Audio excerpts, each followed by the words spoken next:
Hi people, I've wanted to shoot this video uncountable times. Every time I want to, something happens, then I end up not doing it.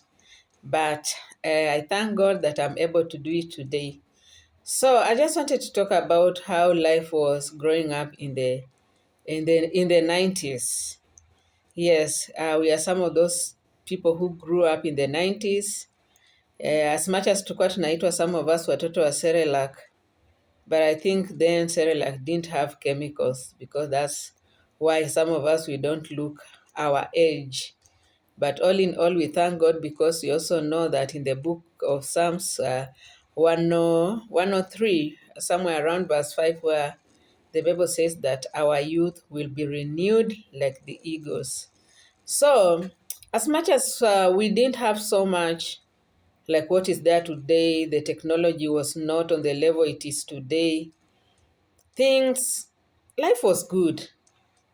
I can honestly say life was good. Yes, we didn't have TVs in most houses.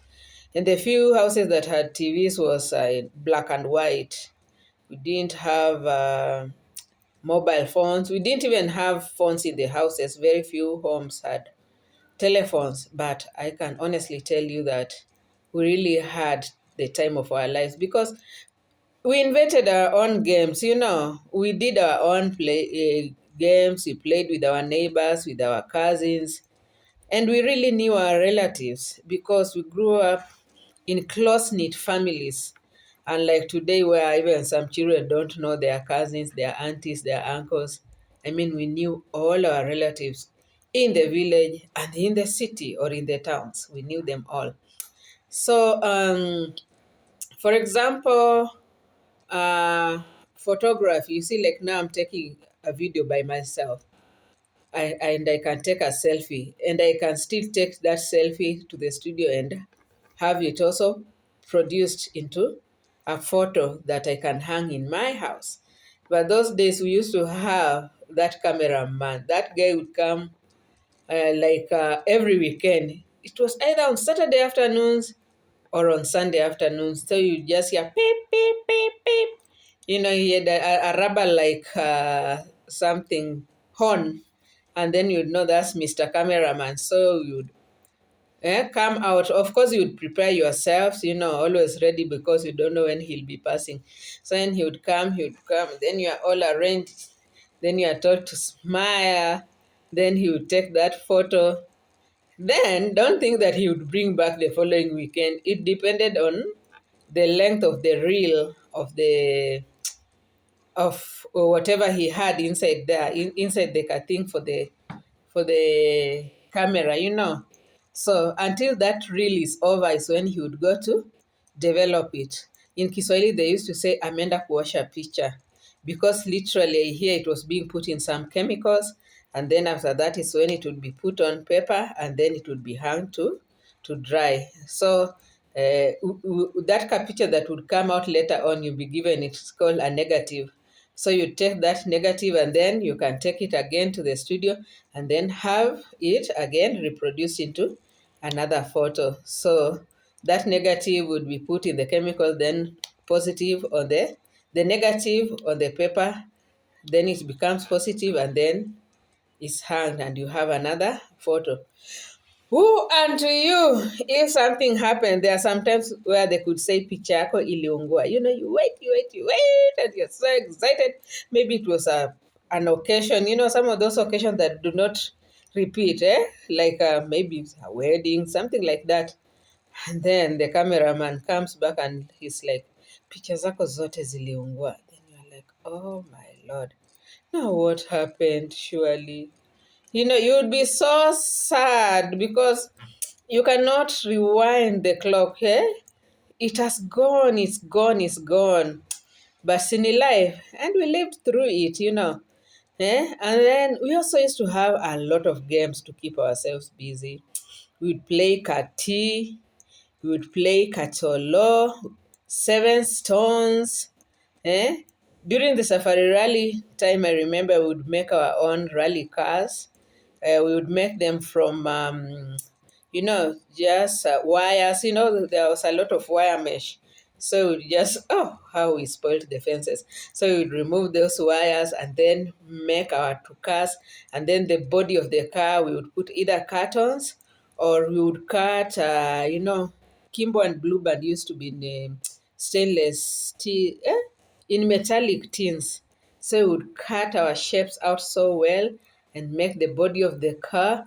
And then we would take this kiwi, the small ones. Now that's where we would make the wheels. So when you put the wire in between, then it comes out, and then you close it and close it. Then you'd have your very nice wheels.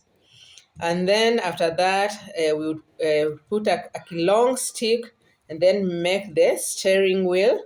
Yeah. And then, but then we would put even numbers, Someone would be a Shekameta and Joginda Singh and John Waldegard and Yuha Kankunen with his co-driver Yuha Pironen, and we would have our very own Patrick Njiru and Jonathan Toroitich and David Anunda. Hey, yeah, we also Vic Preston Jr. And then later on, there's this girl who came. She was called Michelle. Michelle, I don't know whether it was Michelle Van Tonering, something like that. But I remember she was so good, a good rally driver. So during the rally season, we would have our own cars there where we would also compete, And then we also used to have this game where you take tires, then you put water in the tires, then you just drive them going down, It was so nice. It was so amazing, We were always inventing our own games, We were not waiting for someone to do for us. And then we also used to have this one where we would skip rope. And then there was also this one where we would use bladders. Yeah, stretchers, they stretch and then would be one person on that side, the other person on this side, then you jump in and out, in and out. We would also have teams, to play that. Then we also used to have this one for hide and seek. Yeah, where now one person is done to look for all the other people, then you'd have a team.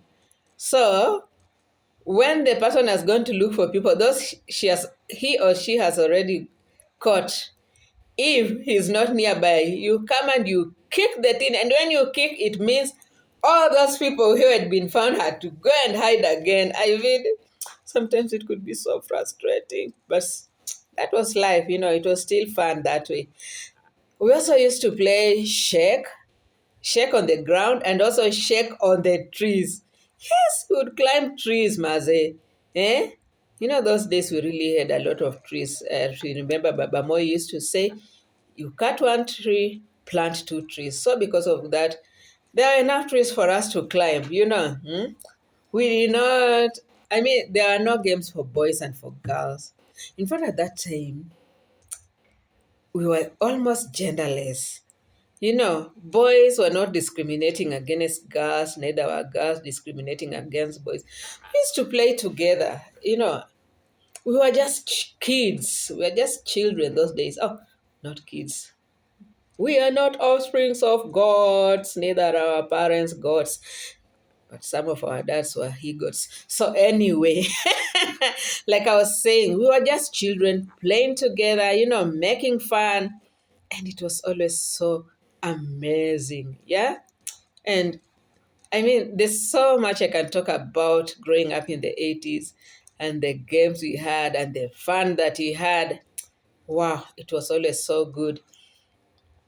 And believe you me, during those days, as much as we were following up things on radio, we were always going with the times, foreign affairs. We knew what was happening in the world. We knew about the wars of Iraq and Iran. We remember those days, and then sijui manini wa mrengo wa kulia na mrengo wa kushoto, Then there was something happening in, I think, India, or was it Pakistan and Sri Lanka, There are always those things happening. And we knew what was happening in the world. We were not just there, not knowing what was happening. When the Olympics were there, we would listen on radio and we'd know about our great runners, Kina Henry Ronan, and our boxers, Kina Napunyi, Odwari Napunyi, and Kina Ibrahim Bilali. We knew about all those people. And our sprinters like Kina Rosta Tamuya, those days. I mean, it was so much fun. And knowing about even other athletes who are not from Kenya, Kina Marlene Otey, Mariam Tola, and Marie José Perec from France. Oh, yes, and we knew everything, even about the lawn tennis, the ATP. We knew about all those great tennis players, Kina Boris Becker, Monica Seles, who this other guy? John McEnroe, we knew about all those great tennis players, before the Serena Williams came on the scene, and before the Roger Federers came, we already knew about all those other. Yeah, and there was this teenager, Jennifer Capriati. It was so much fun, and we knew about all this stuff just listening on radio. Sports was the thing, and we really loved sports. And Maki, we also used to listen to Mchezo wa Radio. Yes. Drama on radio. We just listen on KBC. And it was always so much fun, and there was so much to learn from. And honestly, I can say life was good. We didn't have so much money, but the economy was good. It was trying. Because remember, one USD was equivalent to, or one sterling pound was equivalent to 20 Kenya shillings. That's why ilikuwa inaitwa mbao. Mbao came from pound. Yes, you can imagine. Compare it with now. It's in life. So anyway, my people, I'll be doing another video where I'll be talking about how cheap things were, even though money was hard to come by, but parents did whatever they can, and with the little they had, they did so much with it. You can also tell me any other thing you'd like us to talk about, and I'll gladly share about it. That's all for now. Have a blessed day or night wherever you are.